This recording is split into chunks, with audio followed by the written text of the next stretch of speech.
Hello বন্ধুরা, কেমন আছো সবাই?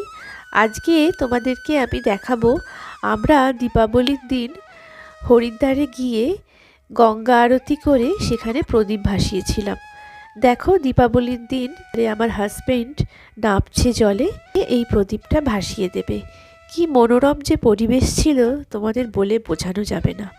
এক অসাধারণ অনুভূতি হয়েছিল। সেই অনুভূতি তোমাদের সাথে শেয়ার করার জন্য চলে এসেছি। দেখো বন্ধুরা, কি সুন্দর প্রদীপগুলো চলে যাচ্ছে, আর চারিদিকে প্রচুর লোক এসেছিল দেখো প্রদীপ ভাসাতে। আমরাও কেদারনাথ থেকে ফেরবার সময় এখানে হরিদ্বারে এসে প্রদীপ ভাসালাম। দেখো কত সুন্দর পরিবেশ আর কি সুন্দর জলরাশি, মনোমুগ্ধকর। আর জানো তো, প্রচুর লোক এসেছিল এই হরিদ্বারে দীপাবলির দিন, প্রচুর ভিড় হয়েছিল। আর আমাদেরও দারুণ লাগছিল এই সময় হরিদ্বারে আসতে পেরে।